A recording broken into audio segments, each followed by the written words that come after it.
Welcome to Prabhu Maths 12th Maths exercise 7.5 question number 12 discuss பண்ணலாம்.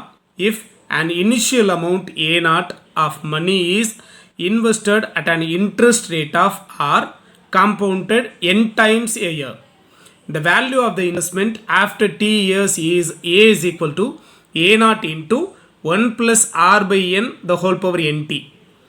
If the interest is compounded continuously, that is as n tending to infinity, show that the amount after t years is A is equal to A0 into e power rt. Clear? Someone initial amount A0 என்றது someone placeல invest பண்ணுறாங்க, ஓகேவா? பேங்க்லேயே சட்டன் ஒரு bond பேப்பரில் invest பண்ணுறாங்கன்னு எடுத்துக்கலாம், சரியா? someone initial amount A0, கிளியரா? இதை சம் பிளேஸ்மெண்ட்டில் இன்வெஸ்ட் பண்ணுறாங்க, காம்பவுண்டட் கண்டினியூஸ்லி இன்ட்ரெஸ்ட் ரேட்டில், ஓகேவா? ஸோ ஆர் ரேட்டில் இன்ட்ரெஸ்ட் அவங்களுக்கு கொடுக்குறாங்க n டைம்ஸ் ஏ, ஓகேவா? ஸோ சம்மன் பிளேஸில் அவங்க கொண்டு போய் இன்வெஸ்ட் பண்ணிடுறாங்க, amount A0, initial amount A0 invest பண்ணிடுறாங்க. அது சம்மன் இயர்ஸுக்கு அப்புறம், தட் இஸ் t இயர்ஸ்க்கு அப்புறம் எவ்வளோ அமௌண்ட் இருக்குது அப்படிங்கிறத ஒரு ஈக்குவேஷனாக ஃப்ரேம் பண்ணிட்டாங்க, சரியா? எவ்வளோ அமௌண்ட் இருக்குது? இனிஷியல் அமௌண்ட் A0 கூட 1 plus R by n the whole power nt. tங்கிறது இயர், ஓகேவா? என்னங்கிறது n டைம்ஸ், ஆருங்கிறது இன்ட்ரெஸ்ட் ரேட். கிளியராக? இதை பேஸ் பண்ண அமௌண்ட் ஏயோட சம்மன் இயர்ஸில் எவ்வளோ அமௌண்ட் இருக்குது அப்படிங்கிறதுக்கான ஈக்குவேஷன் கொடுத்துட்டாங்க. If the interest is compounded continuously, compounded தொடர்ச்சியாக அவங்களுக்கு வட்டி கொடுத்துட்டே இருக்காங்க. எப்படியா? that is n tending to infinity. compounded continuously னா கண்டினியூஸாக அவங்களுக்கு இன்ட்ரெஸ்ட் கொடுத்துட்டே இருக்க போகிறாங்க up to infinity terms, that is n tending to infinity times வந்து அவங்களுக்கு இன்ட்ரெஸ்ட் கொடுக்க போகிறாங்க. ஸோ இது மாதிரி இருக்கப்போ show that the amount after t years, இந்த அமௌண்ட் வந்து சம்மன் இயர்ஸில் A is equal to A0 into e power RTயாக இருக்கும்னு ப்ரூவ் பண்ணோம், ஓகேவா? ஸோ கிளியராக புரிஞ்சுக்கோங்க. கொஸ்டின் கிளியரா? ரைட். அவங்க கொடுத்துருக்க ஈக்குவேஷன் என்னது? So given amount A is equal to A0 into 1 plus R by n the whole power nt. இதுதானே amount.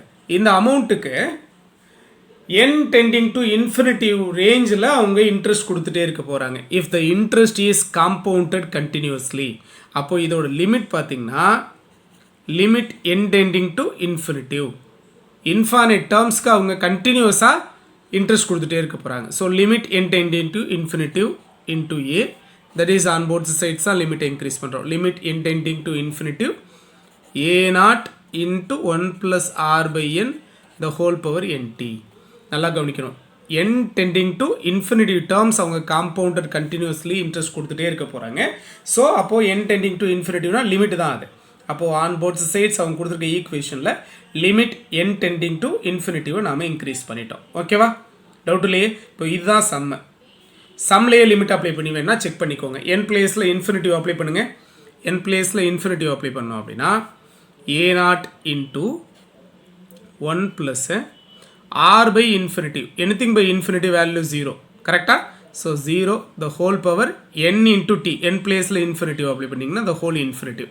So 1 power infinitive, that is A0 into 1 power infinitive, கரெக்டாக? So 1 power infinitive-னாலே கம்பல்சரியாக அது indeterminate form.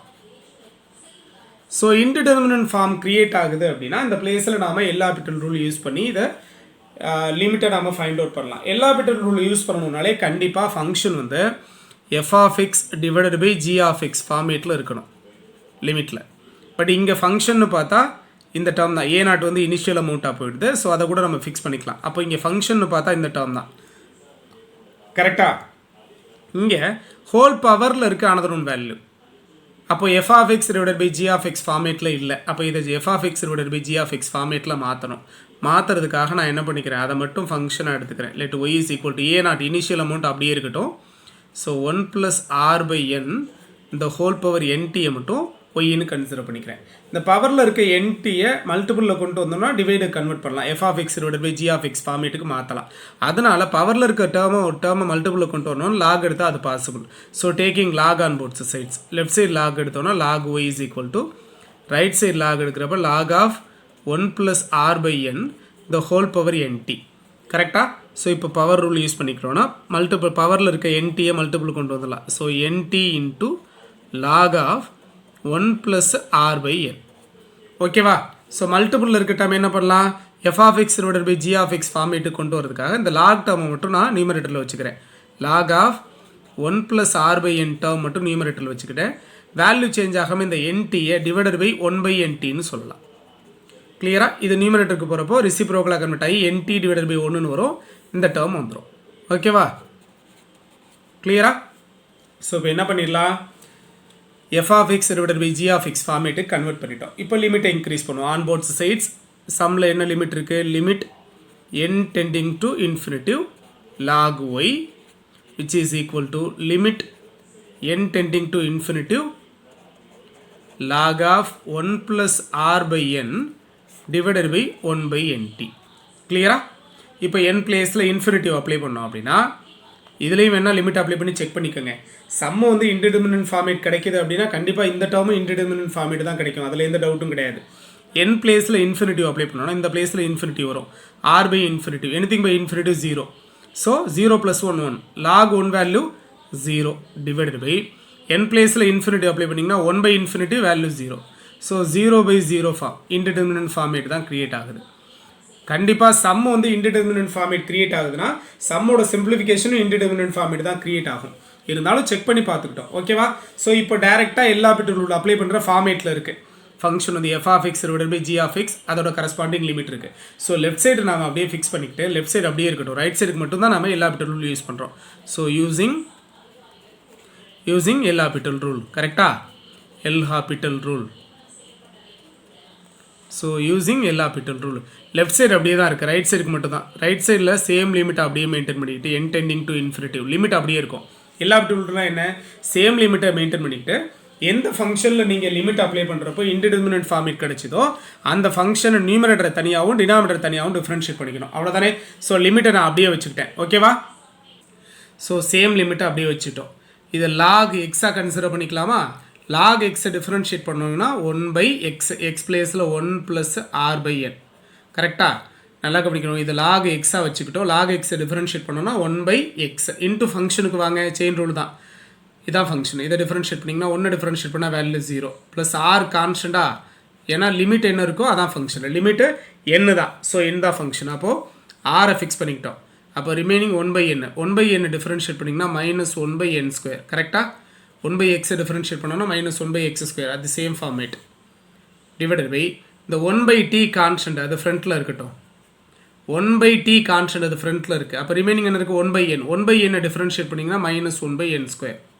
கிளியரா? Doubt இல்லையே? தென் simplify பண்ணிவிட்டு limit apply பண்ணிக்கலாம். Limit n tending to infinitive 1 divided by 1 + r/n. இதை சால்வ் பண்ணோன்னா இது 0 தான். இது ரிமூவ் ஆகிடும். ரிமைனிங் இருக்கிறது r இன்ட்டு, ஸோ மைனஸ் இருக்குது, -r இன்ட்டு 1/n². கிளியரா? டிவைடட் பை இந்த 1/t இருக்கட்டும்.